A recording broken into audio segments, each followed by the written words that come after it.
Bienvenue encore au refuge Cité de Vie. Amen. Amen. Donc nous sommes toujours au mois de mars. Et qui dit mois de mars, dit notre thème du mois de mars, c'est la maturité spirituelle. On ne parlera jamais assez de la maturité spirituelle. On ne peut pas parler de tout. Avec tout ce qu'on a déjà dit, je pense qu'on n'a même pas atteint la moitié. Il y a tellement à dire sur la maturité spirituelle. Et je voulais juste dire à quelqu'un, nous avons dit ce que nous avons pu par la grâce de Dieu, mais ce n'est pas terminé. Tu auras beaucoup de facettes d'enseignement sur la maturité spirituelle. Amen. Et notre thème, notre sous-thème de ce mois est l'attitude qui permet à Dieu de te transformer. L'attitude qui permet à Dieu de te transformer. Amen. Est-ce que quelqu'un peut répéter avec moi l'attitude qui permet à Dieu de me transformer? Tu parles à toi. Oui, il y a une attitude.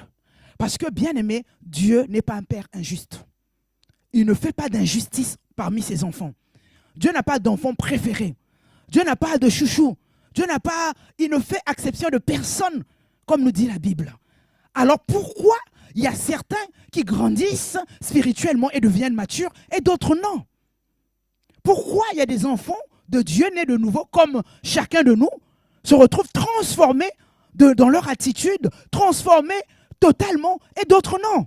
C'est qu'il y a quelque chose qui favorise cette croissance, cette maturité, cette transformation. Parce que n'oublie pas, bien aimé, que la maturité se reflète par la transformation. S'il y a un indicateur de la maturité spirituelle, c'est la transformation. Alors, pourquoi il y a certaines personnes qui connaissent cette transformation spirituelle et d'autres non? Cette transformation de leur vie et d'autres non? C'est des questions, bien aimées, qu'il faut se poser. Il faut se dire, Seigneur, moi aussi, je m'attends à être transformé. Parce qu'en réalité, quel que soit ce que tu peux apprendre en termes de croissance spirituelle, en termes de maturité, on peut te parler d'exercice spirituel, on peut te parler des piliers, on peut te parler de beaucoup de choses. La vérité, c'est que c'est Dieu qui transforme.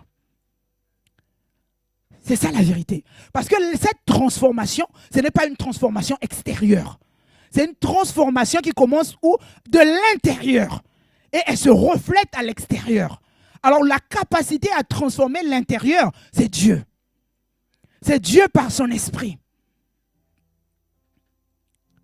Est-ce que quelqu'un me suit? On a beau nous donner des bons conseils, on a beau nous montrer comment fonctionner pour grandir spirituellement, mais la transformation commence de l'intérieur. Et cela se fait de manière spirituelle. Alors ce qui est du spirituel, nous savons tous que c'est Dieu. Et comme nous comprenons aussi que Dieu ne fait exception de personne, ce qu'il y a quelque chose qui emmène Dieu à opérer cette transformation dans la vie d'une personne et pas dans une autre vie. On est tous d'accord. Amen. Et grandir, être transformé, c'est la volonté de Dieu. Dieu veut nous voir grandir. Bien, mais en dehors de ce que toi tu attends, tu te dis, bon, je dois jouir de mon héritage, je dois posséder mon héritage. C'est très bien. Mais à part ça, derrière ça, Dieu veut se glorifier. Il a besoin de se glorifier au travers de ta vie.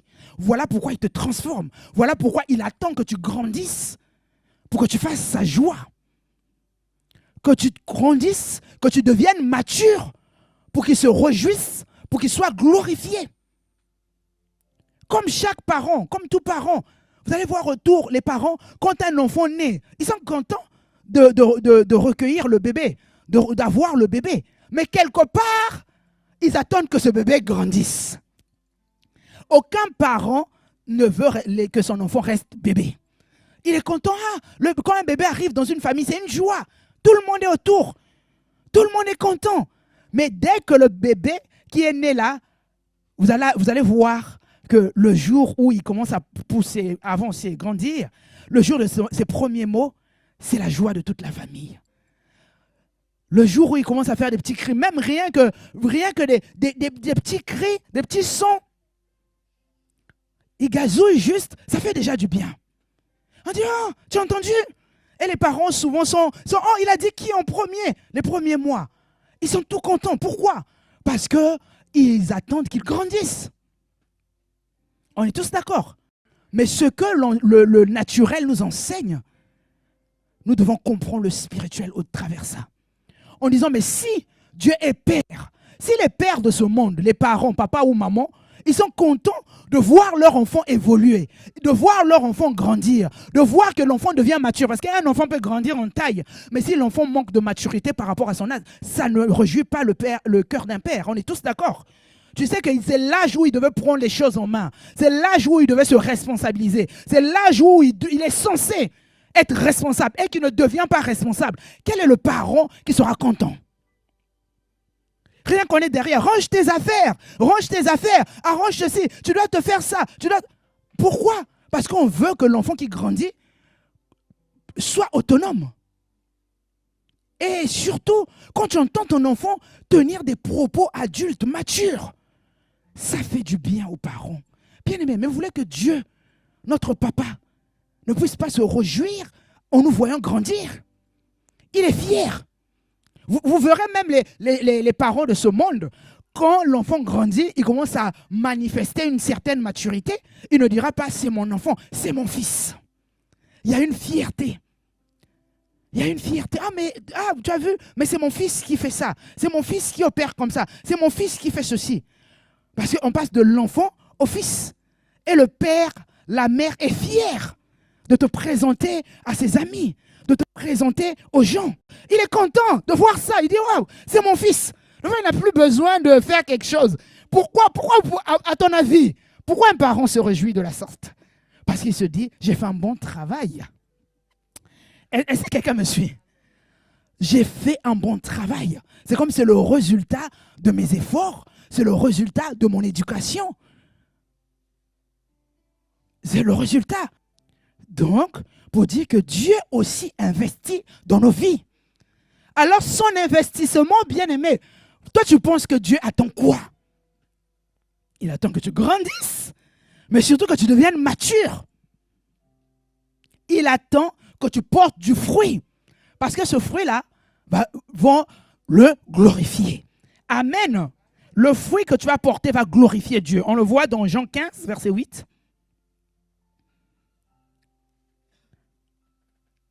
Bien-aimé, suis très bien la parole de Dieu. Si vous portez beaucoup de fruits, c'est Jésus qui parle. Il dit, si vous portez beaucoup de fruits, c'est ainsi que mon Père sera comment? Glorifié. Et que vous serez mes disciples. Mais le premier point, papa sera glorifié. Mon Père sera glorifié. Est-ce que quelqu'un suit? Dieu va tirer sa gloire quand tu portes du fruit. Est-ce que c'est clair pour toi? Tu dis, mais mon Père Dieu va se glorifier si je porte du fruit. Il sera fier. Il aura la gloire. Comme on parlait des parents qui ont la gloire de voir leurs enfants briller, Dieu sera content, glorifié, prendra sa gloire en te voyant porter du fruit. Or, celui qui porte du fruit, c'est celui qui devient mature. Un arbre qui porte du fruit, c'est un arbre mature. Ce qui veut dire qu'il attend que tu grandisses et que tu deviennes mature. On est tous d'accord pour qu'il soit glorifié. Quand tu vois le fruit, il est bien. Les gens vont parler de lui. Ah, ça c'est l'enfant de Dieu. Ça c'est le fils de Dieu. Il est bien. Il se sent bien. Il se dit, waouh, ce que je fais un bon travail. Ce que je suis, mes enfants me comprennent. Ce que mes enfants me suivent. C'est que c'est un enfant exemplaire. L'enfant qui fait la fierté de son père, c'est un enfant dont le père est glorifié. Amen. Parce que la gloire va revenir au Père. Ah oui, bien aimé, la gloire revient au Père. Quand nous marchons, quand nous fonctionnons, quand nous vivons, il ne faut pas oublier que ton attitude, ton comportement va toucher tes parents. Toucheront tes parents d'une manière ou d'une autre. Je m'explique. Quand tu te comportes d'une manière, si tu te comportes mal on va se poser des questions, mais qui sont ses parents? Si tu te comportes bien aussi, tes parents auront la gloire. Est-ce que tu me suis, bien-aimé? Je pense que quelqu'un ne comprend pas trop. Ton attitude là va montrer aux personnes, vont critiquer ou donner la gloire à tes parents. Ton attitude donnera la gloire ou la critique, ou tes parents seront simplement mal vus, critiqués, ou ils auront la gloire. Tout dépend de comment tu vas te comporter. Alors que tu portes un nom, tu portes le nom de quelqu'un. Amen. Tu portes un nom que tu dois honorer. Parce que derrière l'honneur que tu donnes au nom, qui est rattaché au nom, tes parents sont honorés. Est-ce que quelqu'un me suit? Et quand tu viens au Seigneur, tu te dis, mais toi, tu portes le nom de chrétien. Toi, tu portes le nom de Dieu. Mais c'est toi qui bafoues, en fait, c'est toi qui te comportes comme tu veux. C'est toi qui emmène la déception. C'est toi qui fais toutes choses. Mais attends, à ton avis, qui on va critiquer? Quand les gens parlent mal des chrétiens, ils disent, ah, ça, ce sont les enfants de Dieu. C'est eux les enfants de Dieu? C'est eux les chrétiens en question? Ça sonne comment? Ça sonne comment dans ton cœur? Que Dieu est déshonoré à cause de moi. Est-ce que quelqu'un suit? Que Dieu est déshonoré à cause de moi. Donc c'est de ma faute. Si Dieu est déshonoré, si Dieu est critiqué, si Dieu n'est pas glorifié, c'est ma faute quelque part. Parce que je suis censé représenter Dieu. Je suis son enfant. Est-ce que c'est clair pour quelqu'un? Je ne sais pas si tu comprends, mais moi je comprends très bien ce que je suis en train de t'expliquer. Tu dois comprendre que en tant qu'enfant de Dieu, Dieu a besoin de tirer sa gloire au travers de ta vie. Il a besoin que tu portes des fruits comme on a lu pour qu'il soit glorifié, pour qu'il soit honoré. Alors quand tu es là, dis-toi que je n'ai pas le choix. Ce n'est pas une option. Je dois porter du fruit, du bon fruit. Je dois être digne de mon Père. Amen. Et c'est ça. Tu n'as pas le choix, tu ne peux que faire ça. Et quand tu vois ça, tu te dis, mais bon, alors que c'est Dieu qui transforme, mais pourquoi il ne me transforme pas directement pour que je sois aussi, que je fasse sa joie, pour que je sois aussi digne de lui? Mais pourquoi c'est compliqué pour moi?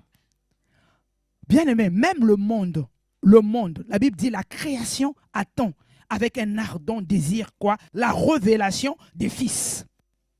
C'est Romains 8, 19. Aussi, la création attend-elle avec un ardent désir la révélation des fils de Dieu. Même la création, toute la création, tout le monde attend que Dieu révèle ses fils.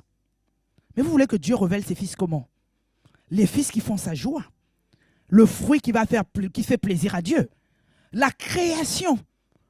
Ils attendent. Ils se disent, mais nous, on veut bien Dieu. Mais on veut voir d'abord les fils se révéler. On veut voir le fruit que va porter les fils pour que nous aussi, que Dieu soit glorifié, mais que la création puisse être devant l'évidence de Dieu. La création attend la révélation, la manifestation des fils. Mais comment? Par le fruit que le fils va porter. Par la vie que le fils va manifester. Par la vie de Dieu. Par la vie qui fait plaisir à Dieu. Par la vie qui glorifie Dieu. La création tout entière. Ils attendent ça. Oui, on a entendu parler des enfants de Dieu, mais on attend leur révélation. Mais quand la Bible précise, les mots ont leur sens. La Bible dit qu'ils attendent la révélation des fils et pas des enfants. Parce qu'un enfant ne peut pas se révéler. Un enfant ne peut pas produire du fruit. Avant de passer, pour passer à l'étape d'enfant à fils, il y a quelque chose qui se fait. C'est ça qu'on appelle la transformation. Mais le problème, c'est quoi? C'est que tu dis, mais oui, mais tous les enfants, quand tu nais de nouveau, tu as le Saint-Esprit en toi. Tu as le Saint-Esprit, plus encore, tu as le Saint-Esprit avec toi. Et quand tu parles du fruit, le fruit de l'Esprit qui est dans Galates 5, 22, On va lire Galates 5, 22, parole vivante.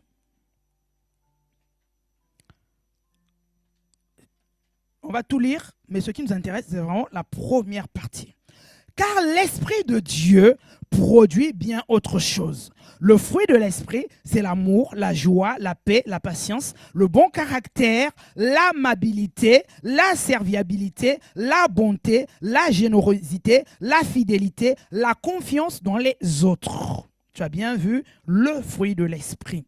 Mais la première partie nous dit quoi? Car l'Esprit de Dieu produit bien autre chose. Donc ça veut dire quoi? Que le fruit là est produit par qui? Par le Saint-Esprit.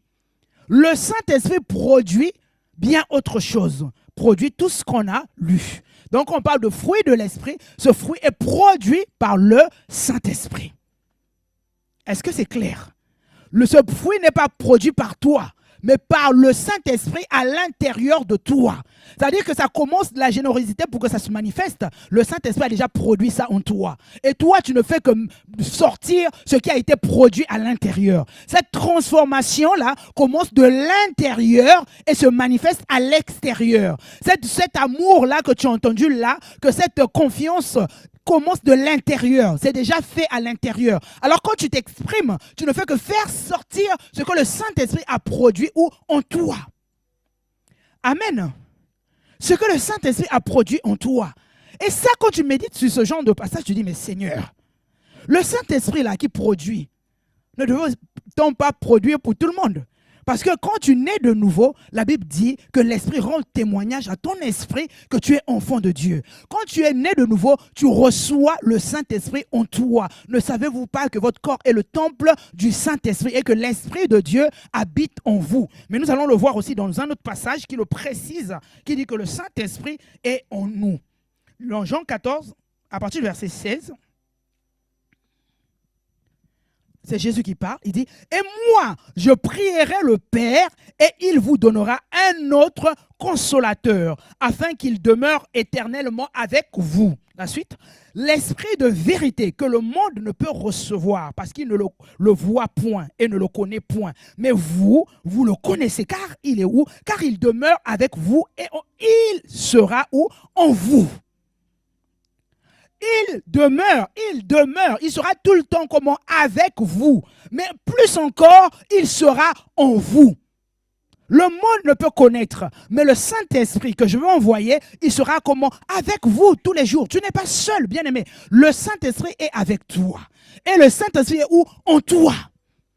Donc Dieu, il a tout fait. Il a mis le Saint-Esprit où? En toi. Donc tu n'as pas de raison. Avec Dieu, donc il est avec toi.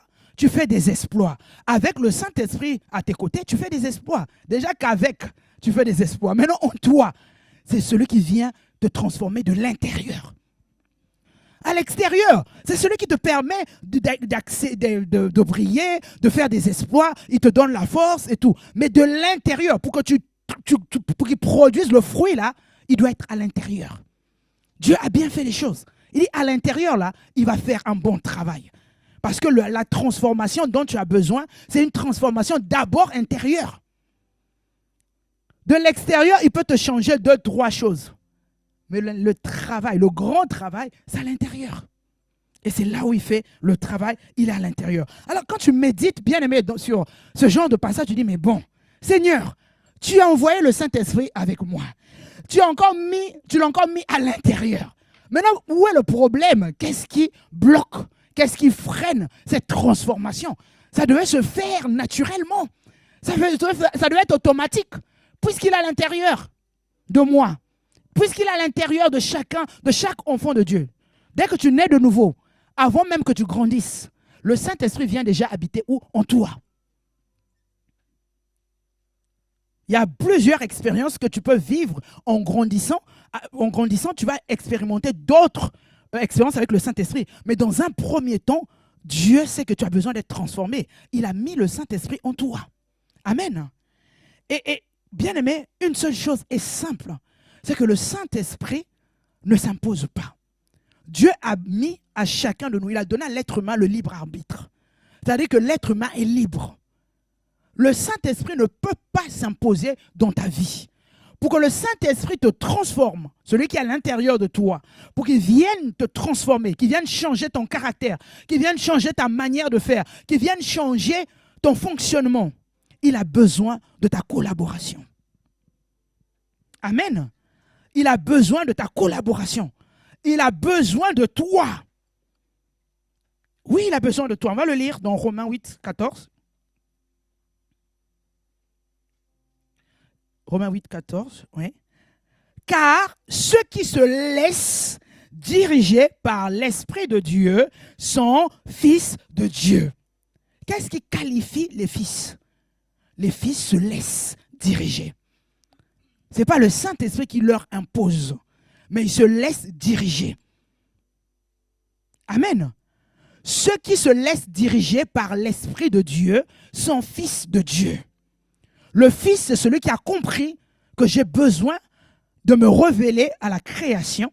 J'ai besoin de me laisser diriger par le Saint-Esprit. Je sais que de moi-même, je suis conscient que je ne peux pas me transformer. J'ai besoin d'être transformé par le Saint-Esprit. Mais comme le Saint-Esprit ne s'impose pas, ne va pas dire je t'impose le changement, la transformation, non. Il a besoin que tu le laisses te diriger. Est-ce que c'est clair pour toi? Tant que tu ne le laisses pas te diriger, il ne peut pas te pousser. Il ne peut pas te diriger. Il ne te dirige pas de manière automatique. Il a besoin que tu le laisses te diriger. Que tu le laisses te conduire. Que tu sois d'accord avec lui. Que tu dises, oui, conduis-moi là où tu veux, tel que tu veux. Tu fais mourir tout quoi, ta volonté. Et tu le laisses faire. Il est content. Là, il sait, bon, il dit, bon, on va faire un plan, comme un architecte. Hein, je fais mon plan et je construis selon le plan. Il n'y a personne qui régimbe. Il n'y a pas de rébellion, il n'y a pas de résistance, il n'y a pas de désobéissance. Quand le Saint-Esprit vient, il voit un cœur désobéissant, un cœur rebelle, un cœur rebelle, il ne peut rien faire. Il attend. Il dit, je suis là, je suis à l'intérieur de toi, mais tu me résistes, mais tu te rebelles, mais tu es désobéissant. Je te dis des choses à faire, tu ne le fais pas. Je te demande de faire quelque chose, tu résistes. Bien-aimé, le Saint-Esprit, la première chose que le Saint-Esprit te demande de faire, bien-aimé, c'est le renoncement. Tu dois renoncer à toi-même afin de le laisser te conduire et pour que le changement, la transformation se fasse. C'est en se laissant conduire par le Saint-Esprit que tu seras transformé, que tu vas grandir, que tu porteras du fruit. Parce que quand le Saint-Esprit te conduit, il produit le fruit. Oui, l'attitude qui plaît à Dieu, c'est l'attitude d'abandon. C'est l'attitude de renoncement à soi. Pour que lui, il te conduise et qu'il fasse ce qu'il doit faire. Dans l'agitation, bien-aimé, dans l'agitation de ton cœur, Dieu ne peut rien faire. Il attend que tu sois calme. Il attend que tu lâches prise pour qu'il opère, pour qu'il transforme. C'est comme une personne qui veut se faire opérer, mais qui s'agite. Le travail ne peut pas être bien fait. Il peut y avoir des ratés. Mais comme nous comprenons que ce travail, cette opération est intérieure, cette transformation intérieure, on a besoin d'être soumis, d'être obéissant, de se laisser conduire, de se laisser diriger pour que le Saint-Esprit fasse son travail de transformation. Toi, tu veux être transformé, mais c'est toi qui te rebelles contre Dieu. Bien-aimé, le Seigneur Jésus l'a dit, on va le lire, dans Matthieu 16, verset 24. Alors Jésus dit à ses disciples, Jésus, suis très bien-aimé, j'aime la parole de Dieu. Jésus ne s'adresse pas à la foule, ne s'adresse pas au monde, ne s'adresse pas à n'importe qui, mais il s'adresse aux disciples. Donc de ceux-là qui lui appartiennent, de ceux-là qu'il a choisis comme disciples. Parce que certains diront, oh non, mais les disciples, est-ce qu'ils n'avaient pas déjà fait? Non, bien aimé. S'il s'adresse aux disciples, c'est qu'il sait de quoi il s'agit. Là, la parole là est adressée aux chrétiens, pas aux non-croyants, pas aux païens comme on dit, mais aux chrétiens. Tu peux reprendre le verset, il dit, alors Jésus dit à ses disciples, si quelqu'un veut venir après moi, qu'il renonce à lui-même et qu'il se charge de sa croix et qu'il me suive. Et pourtant, ils étaient déjà autour de lui. Mais il veut faire comprendre quoi? Il dit, tu dois renoncer à toi-même. Je suis déjà ton disciple. Mais tu me dis encore que si quelqu'un veut venir après moi. Ça peut être contradictoire pour certaines personnes. Disent, mais moi, je te suis déjà. Je suis déjà avec toi. C'est comme un chrétien, il peut dire, mais oui, moi, j'ai donné ma vie à Jésus. Je me suis fait baptiser. Je sers Dieu. Mais comment, si quelqu'un veut venir encore après moi? Parce que le Seigneur Jésus dit, moi, je veux changer les personnes qui renoncent. En fait, il veut exprimer dans le sens où il faut l'abandon total. Tu ne peux pas faire le chemin avec moi sans abandon total. Tu ne peux pas m'accompagner, tu ne peux pas faire le chemin avec moi si tu n'abandonnes pas tes intérêts. Alors il dit à ses disciples clairement, oui, je vous ai choisi, vous là, mais si quelqu'un veut venir après moi, doit renoncer à lui. Les disciples, ils ont dit, ok. Et c'est ça, bien-aimé. Tu es en Christ, tu es chrétien, mais il te faut renoncer à toi pour laisser le Saint-Esprit te conduire.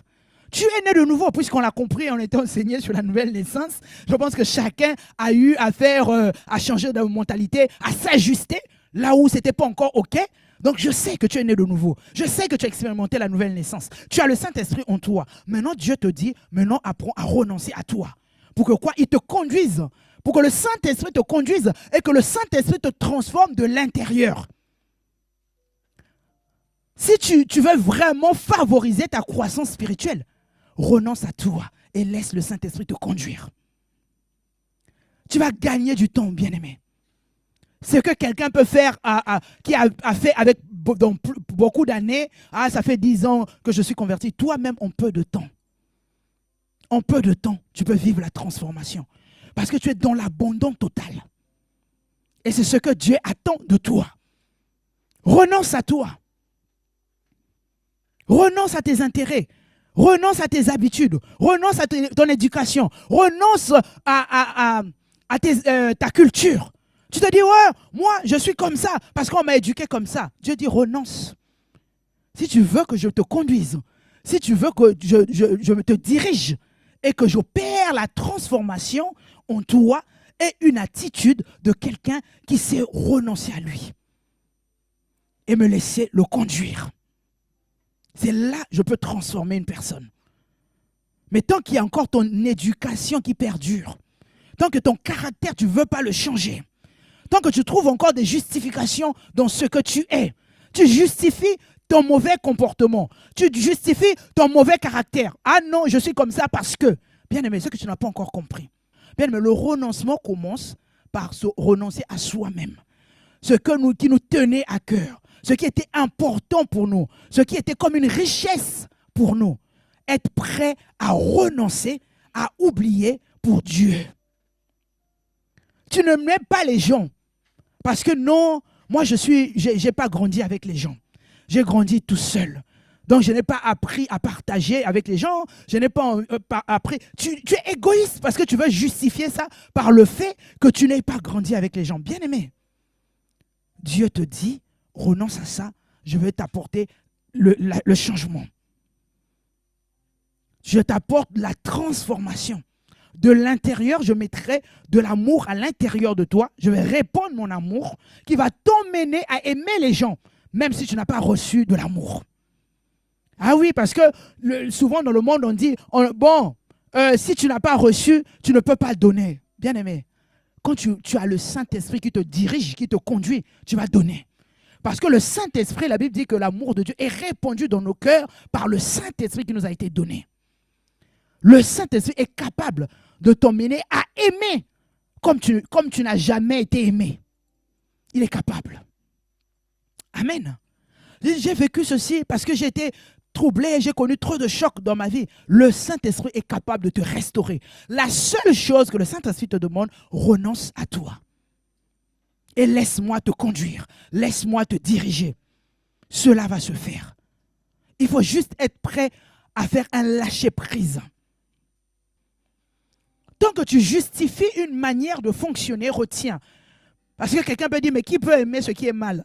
Bien aimé, la manière de montrer que tu aimes ce qui est mal, quand tu justifies. Ah, moi, si quelqu'un me parle mal, il faut que je le remette à sa place. Bien aimé, toi, tu connais ta place? Oui, parce que, oui, j'entends les gens, oui. Moi, non, il faut que je remette la personne à sa place. Ok, maintenant si toi, avec l'attitude là, Dieu te montrait ta place. Tu sais quelle est la place des personnes qui se comportent comme ça?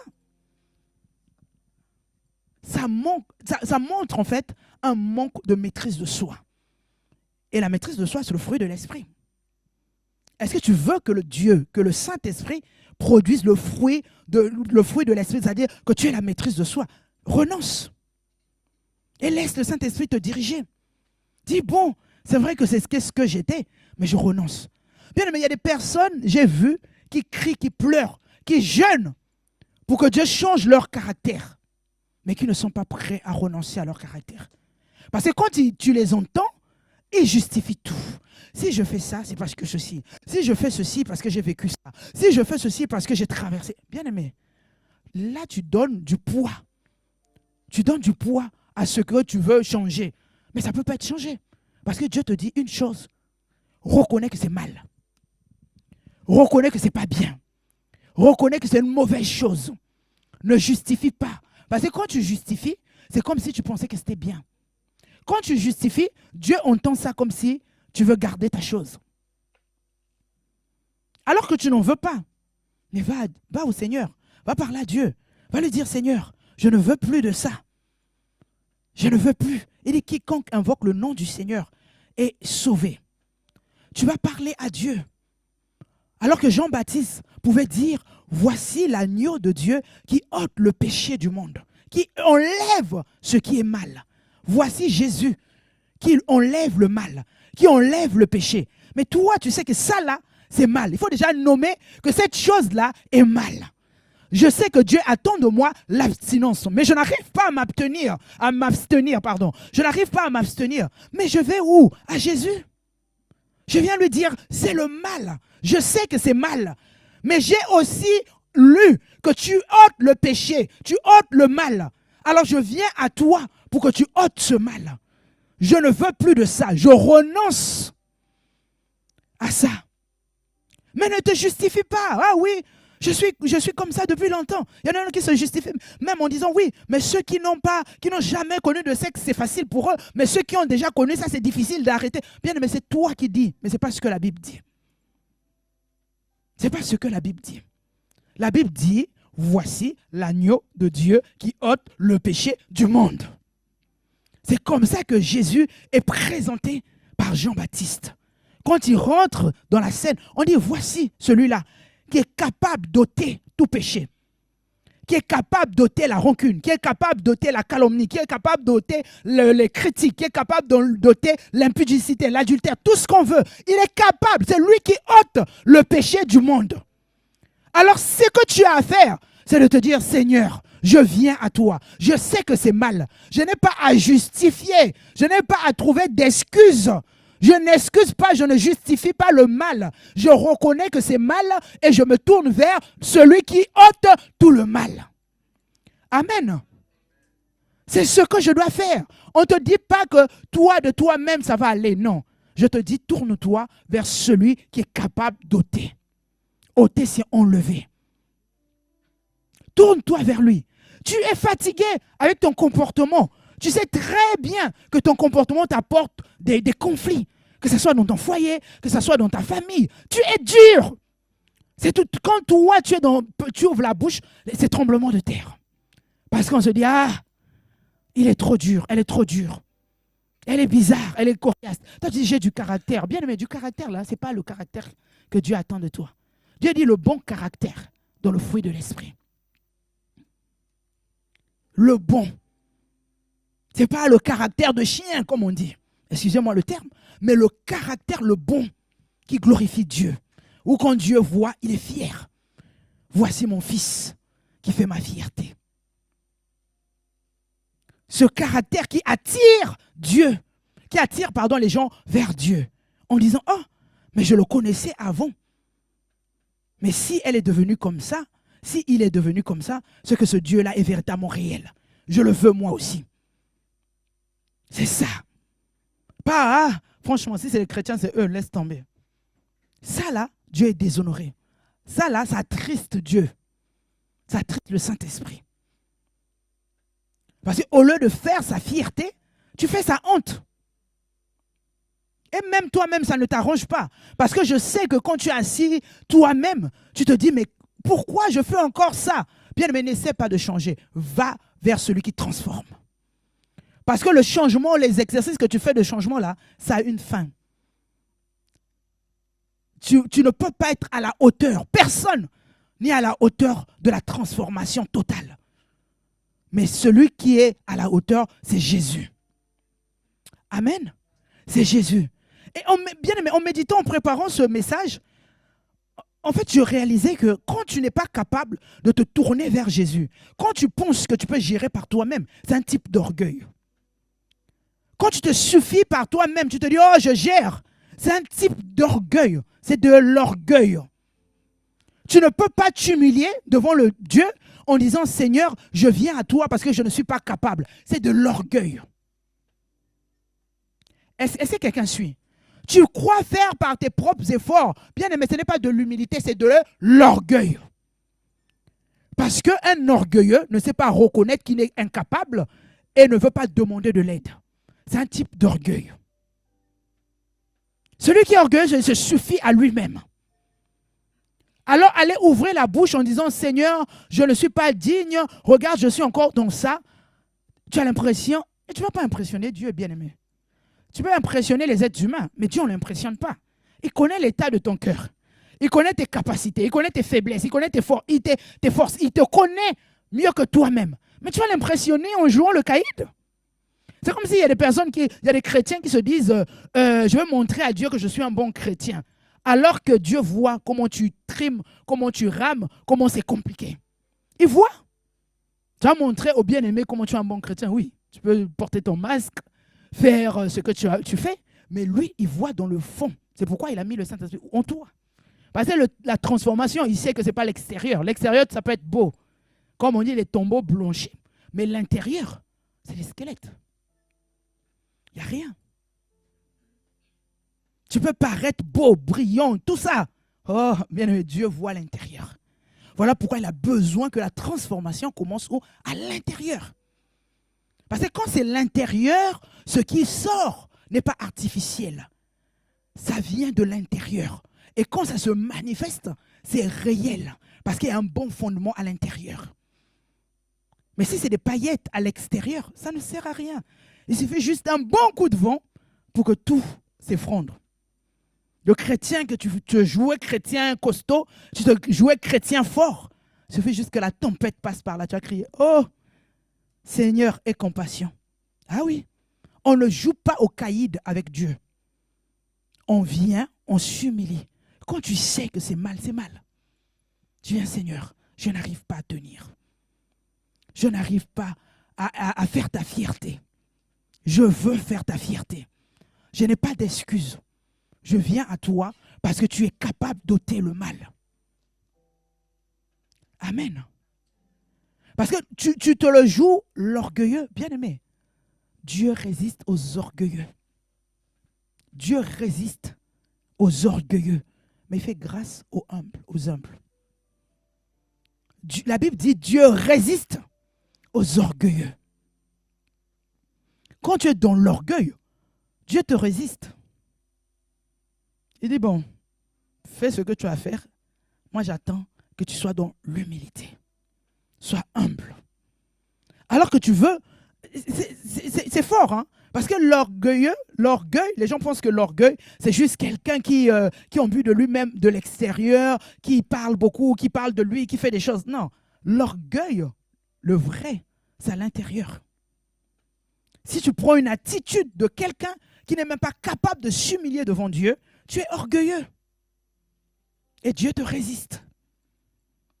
Alors que tu déclares, oui, la grâce sera mon compagnon. Bien aimé, la grâce est éloignée des orgueilleux. Dieu fait grâce aux humbles.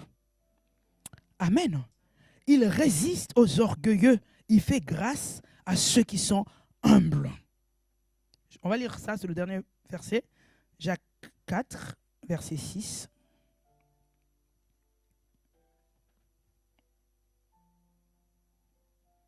Bon, il accorde au contraire une grâce plus excellente. C'est pourquoi l'Écriture dit, Dieu résiste aux orgueilleux, mais il fait grâce aux humbles. Dieu résiste. Bien aimé, ne cherche pas à être résisté par Dieu. Nous tous, on a besoin de la grâce de Dieu. Mais il y a des formes d'orgueil qui ne sont peut-être pas, dont tu n'es pas conscient. Sois conscient que dans ton attitude, tu peux avoir une attitude de quelqu'un qui est orgueilleux. Et ça, Dieu va te résister. Ça, tu ne connaîtras pas la grâce de Dieu avec ça. Mais quand tu es humble, Dieu te fait grâce. Tu dois apprendre à renoncer à toi-même. Tu as tous les droits du monde. Mais Dieu dit, il attend que tu renonces à tes droits. Tu renonces à ce qui fait toi. Parce que le moi ne t'emmènera nulle part, bien-aimé. Ça t'emmène qu'à l'orgueil. Et l'orgueil, Dieu te résiste. Apprends à renoncer et laisse le Saint-Esprit te conduire. Quand le Saint-Esprit te conduira, tu n'auras plus à lutter, à être transformé. Mais il produira en toi le fruit de l'Esprit. Amen. On va s'arrêter par là et on va rendre grâce à Dieu. On peut encore acclamer le Seigneur pour sa parole. Oh, bien aimé, acclame le Seigneur. Acclame.